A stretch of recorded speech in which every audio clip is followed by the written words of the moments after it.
A lot of people saw our special show earlier this week, John, where you revealed some really stunning information. You found records from 1918. We'll go into that in a little bit. How you doing today, John? I think I'm doing all right. Actually, to tell you the truth, somebody in the audience mentioned, I think in an email or comments, that my glands looked swollen, Oh, and yeah. they are. Yeah, I've got swollen glands right now, so I think I'm fighting something off. So, but I'm Huh. fine. I don't have a fever or anything like Yes, that. So, somebody asked me if you have a thyroid problem or something like yeah, that. I my see glands it are swollen now. right now. Yeah, yeah, Huh. yeah. So, good eye. We're hoping it's not non-Hodgkin's mantle cell lymphoma. So, that would be far worse. So. My Yeah. mother had that four times. So Holy crap, you got to get checked, yeah, that means. yeah. No, it's not genetic. There's no genetic hand Oh. down in it. It's not that kind of thing. So I'm not really concerned. I think I'm just battling something. So I'm fine. You hear me coughing half the time we're doing the show. I'm coughing and hocking up stuff. So it just goes with the territory. So So, don't worry, do I'm we fine. want to just briefly go over what the revelation was on that special show that we did? Because it's pretty big. Sure. Sure. So it's in the deck. So in the presentation that I prepared for today's show, I did that bottom line up front thing. So share with everybody sort of what we covered this week, what the big break was, and yeah, you can go to the deck and we'll just go right to it. So in the show today, I want to cover two big issues. One, we're going to talk about H1N1 versus this SARS-CoV-2, which is causing the coronavirus disease, which is what COVID is. COVID is the coronavirus disease. Right. And we're going to look at the forecasts versus the depletion of susceptibles. So if you go to Drudge Report in the last 30 minutes or hour right before we went live in the show, one of the headlines was Virus Model, Deaths Double by January. Okay. Well, where exactly are you expecting deaths to double by January? Right? But John, haven't these models already been shown to be totally wrong the first time around? Why are they now getting all upset about more models? We've got enough actual data now. Mm-hmm. Well, again, this is simply testing. We're testing the zeitgeist, right? We're looking at the headlines. We're looking at Yahoo. We're looking at Google. We're looking at Drudge Report. We're looking at Breitbart. We're saying, what's going on out there? What is the message? And this is the message that they're trying to deliver to the public, is that we're going to have 400,000 people dead in the United States by January 1st or something like that. Now, again, they keep citing Johns Hopkins University. And Right. if you look at who the author of this is the author of this article considered an expert in the field? He's Will Führer, like De Do you know? Führer. And then he's at Will FOIA. Is this guy just doing tons of FOIA requests? I don't understand it. How does somebody who's blue checked, certified, and writing for whatever that fancy thing we were just looking at, 1,600 followers? I mean, it seems like not that many people are interested in whatever this guy's talking about. Right. But he says 400,000 people are going to die, and it's headlines in Drudge Report. Mm-hmm. Does that strike you as strange in any It way, does. or Yeah. okay? All right, just checking. I wasn't sure if it does it or not. But I find it, again, this is the headline story, is that we're going to have twice the deaths. Okay, so I'm here as the voice of reason, right? I'm here as the voice of science and rational thought and critical thinking. And we're going to actually look at the numbers and the data rather than make rash judgments. And the audience, once again, will make their own determinations. Now, I have some predictions that I made last show, and I want to share those predictions with the audience, because the only way to hold me accountable is to continue to say, was I right? Was that wrong? Was that right? Let's track that as we go over the course of the next couple shows. So, so when I see articles like this from CNBC, so that's CNN and NBC Is teaming it? up to, sure, that's what CNBC is. CNN and NBC partnering to bring you unsubstantiated, Yeah, nonsense. yeah. So, It's the 1-2 all right, punch of fake news. it's I didn't know that fabulous, it was. isn't it? Why does CNN need to join with NBC? Are you Same sure it reason is? Microsoft. Same reason Microsoft did. MSNBC is Microsoft and NBC joined together. Huh. So you got Microsoft and CNN all decided it would be a good idea to partner with NBC. This And is like when fortunately, Ford put some yeah. alternate sticker on a Taurus and Mhm. puts some fancy clock and tells you, oh no, that's a Lincoln. All right. So think about this. Microsoft has a partnership with NBC. Amazon owns the Washington Post. How long until Right. Amazon buys CBS? How long? And Disney owns ABC. Yeah. Right. So fascinating stuff. Hmm. Yeah. All right. Why don't we head back to the deck because we've only got a couple minutes before we got to go to our patron only hour. And in the patron Right. only hour, I got some really awesome stuff. So we got some video clips I want to show everybody.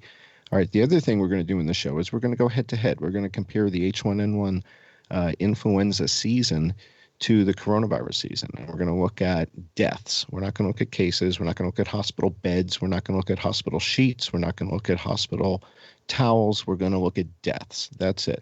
And we're going to count them up, okay? And that's our litmus test. That's our rubric. And we're going to look at it over time. And that's what we're going to do. So let's go to the next slide. You don't have a column for nipple rings here. So Andrew Cuomo is out of this chart. Yeah, and I may have to put a new category in here for folks like him. Folks like him. All right, so here we have basically this was the watershed event this past week. So somehow the children that work at Twitter decided to censor the president of the United States because they know better than the president. And they took down some tweets that I don't think they fully understood. Right now, for those of you who don't understand why I'm in a hat and glasses and you're watching us for the first time, I've revealed some people that I believe are behind some pretty dramatic crimes. And these people kill people. And they used to run organizations that kill people. So that's why I'm trying not to get killed. That's why I'm in a hat and glasses.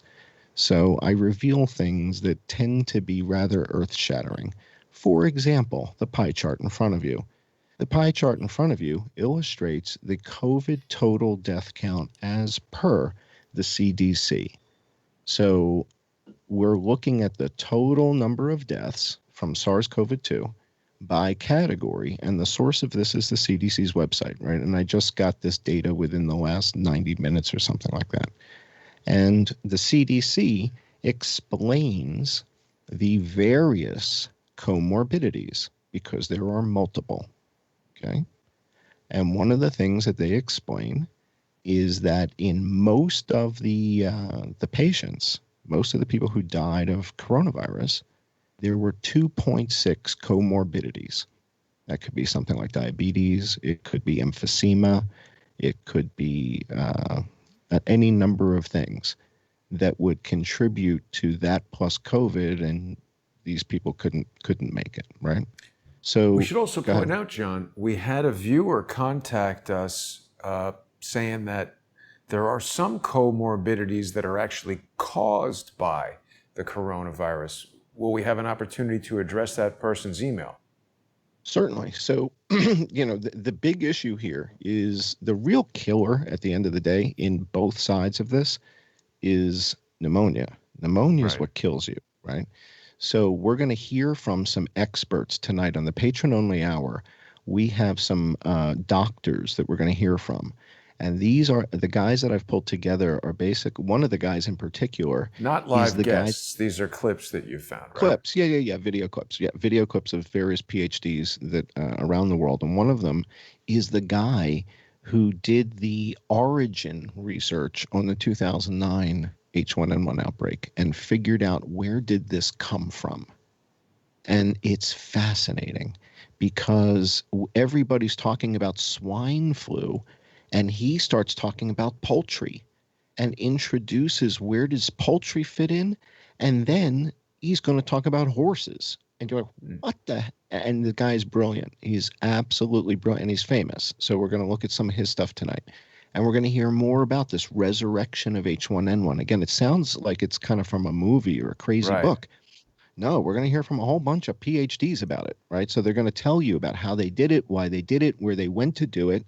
And the one article in Sports Illustrated that Bill Gates ever read, and he got so excited and he showed Melinda and he said, "Look, Melinda, I'm reading Sports Illustrated. Look, Melinda, it's Sports Illustrated." What is it? Well, this is the article called Agog, the Virus Hunter. And it's a Ah, story about how a 95-year-old guy went to Alaska with a guy named Jeffrey Taubenberger. And Jeffrey Taubenberger is the man that resurrected H1N1. And why did these he do guys that? went to, well, why did they go to Alaska?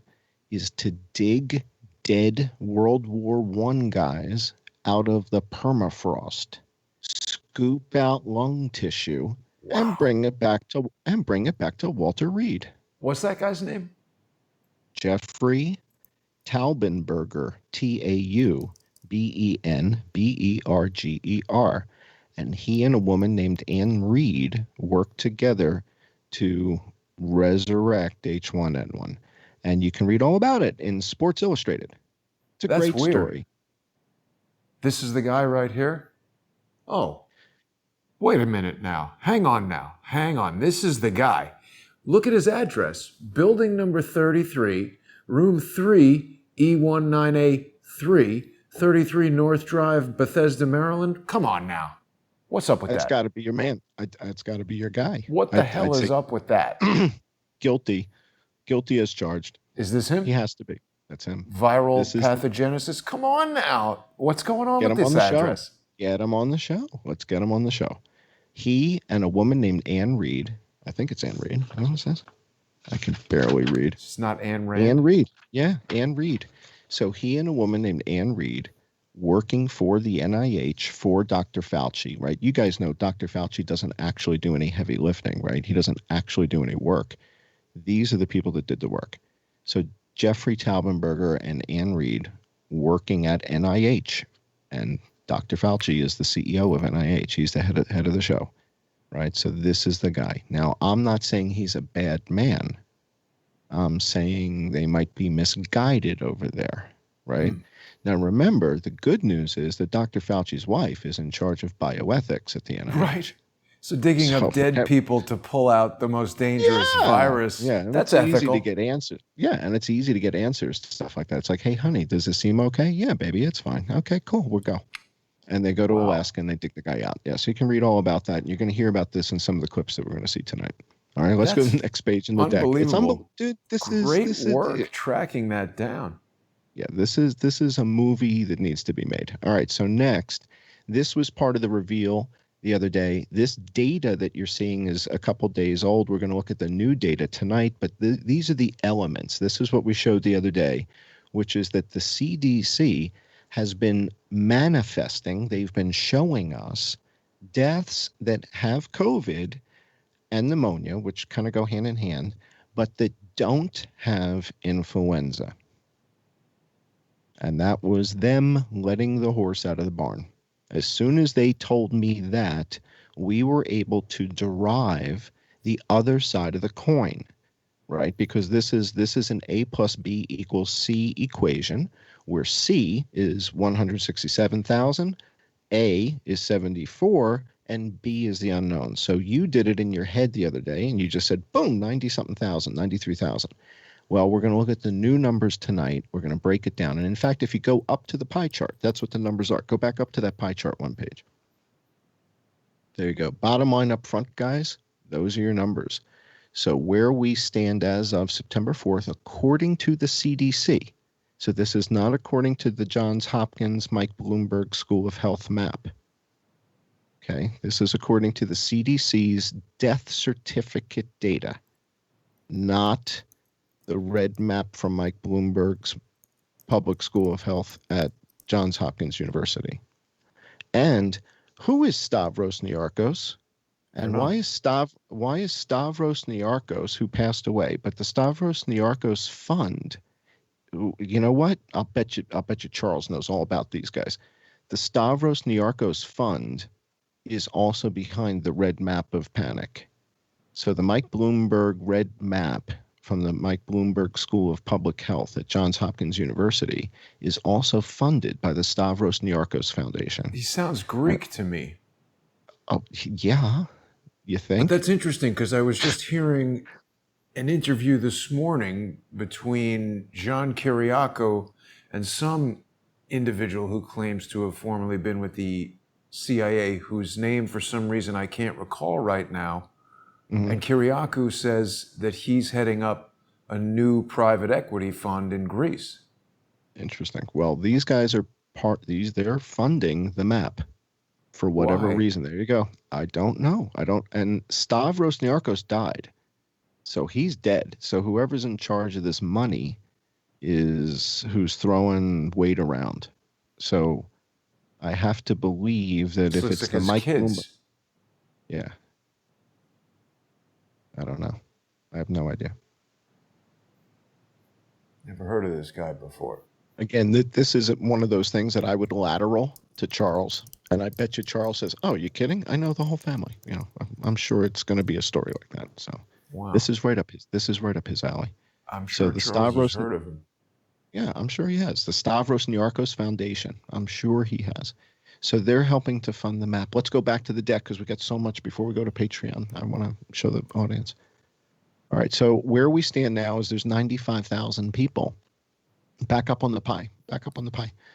95,000 people that have died from COVID, but they also had influenza.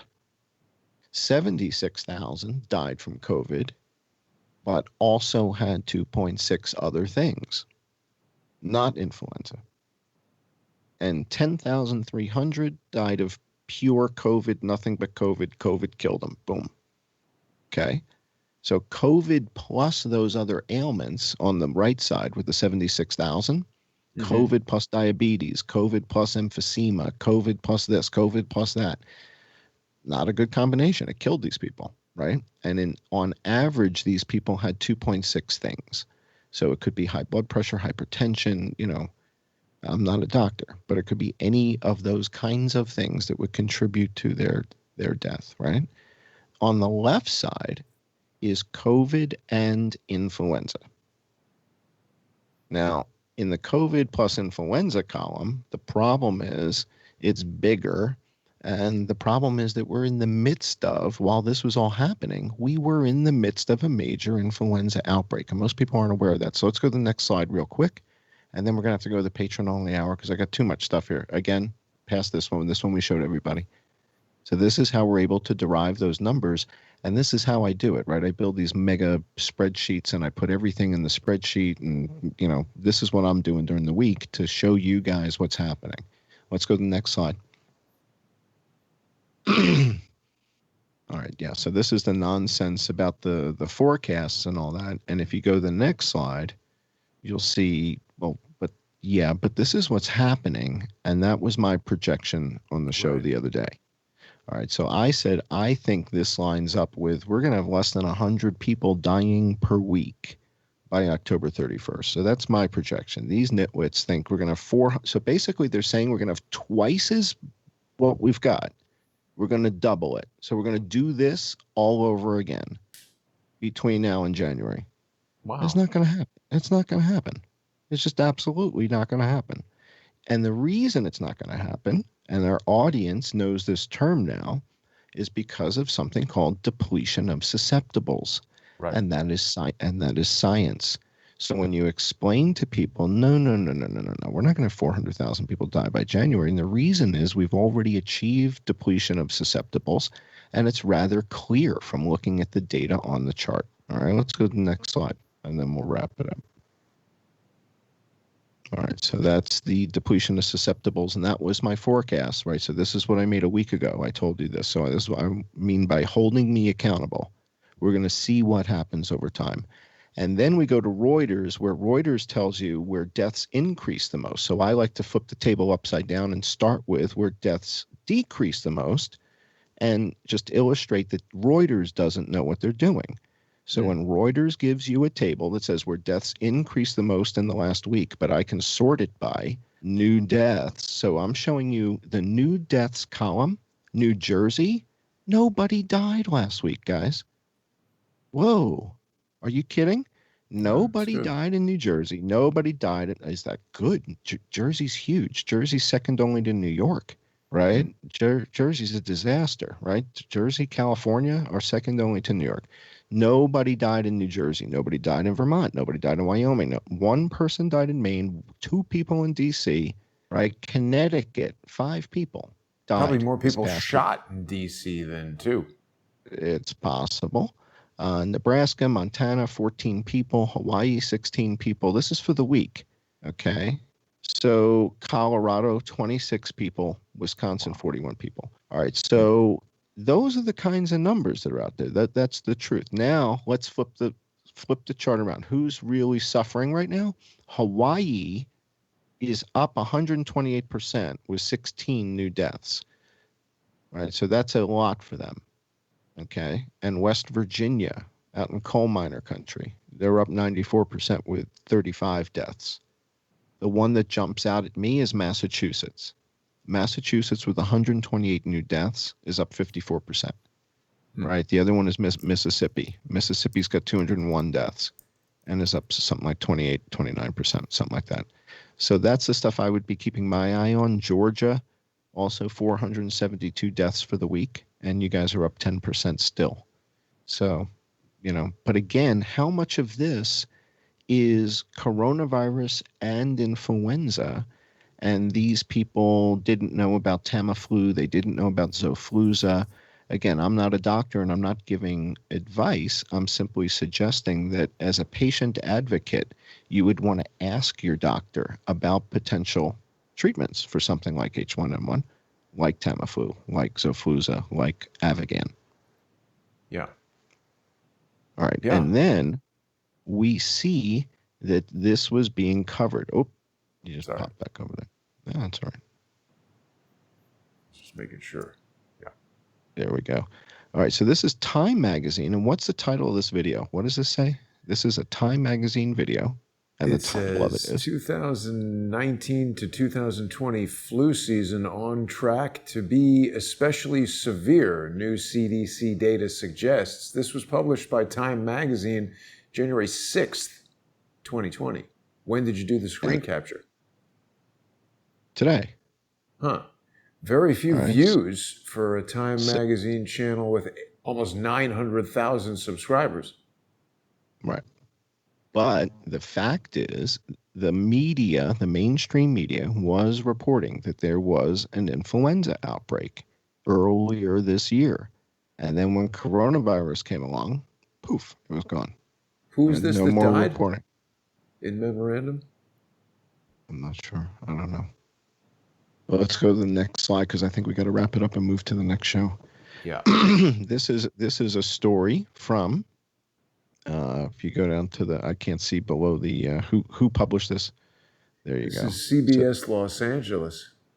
Flu poses more risk to average American than coronavirus from CBS in Los Angeles. February and that was 4th, posted 2020. So we were in the midst of a major influenza outbreak. And then we know that the World Health Organization stopped reporting. We've seen that, and they haven't picked up the reporting. They haven't started again. So the reporting on influenza around the world basically grinds to a halt. We saw that New Jersey stopped sending in their reports altogether, and everybody else started to just kind of fudge them for a week or two and then stop sending them in. Right? Now, I'm not saying that that's fraud,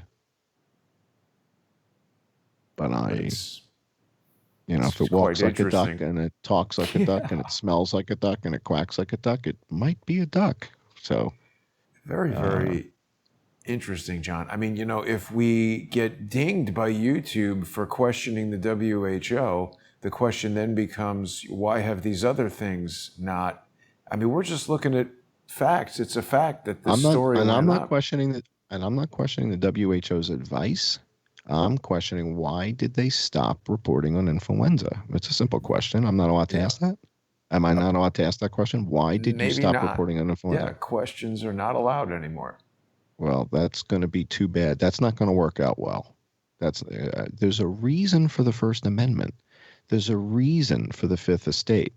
And the truth is that most of the Fifth Estate has been nonsense and hasn't shown up. And most of them have said, "Oh, send us money, and Vegas won't go away." And they didn't deliver anything. They didn't do a damn thing. And people send them. It turns my stomach. It's really terrible. It's like Yeah. the Fifth Estate is really limited, and you just happen to have circled the wagons. You've got a hell of a team here. And tip of the hat, if you guys haven't seen the Diamond and Silk show that Jason did, my God, it's fantastic. And the show would get Marsha Blackburn on this week, the senator from Tennessee, right? Yeah. So she's phenomenal. It was So definitely a watershed week. Those are milestones for the show. Unfortunately, it coincides with the president of television trying to reduce the reach of the channel. So before we transition, John, over to the sponsor exclusive segment, I want to make sure that people know they can watch all the live streams if they become sponsors. And of course, it's very important to sponsor the co-hosts. People can watch our next sponsor exclusive episode coming up in just under 5 minutes on subscribestar.com/IamJohnCullen, patreon.com/IamJohnCullen, and Subscribestar and patreon.com/crowdsourcethetruth. I also want to let people know that if they have not yet subscribed to John's YouTube channel, please go over to the John E. Hoover YouTube channel. We're doing simulcasts of each of these YouTube shows over there, and John's at almost 31,000 viewers.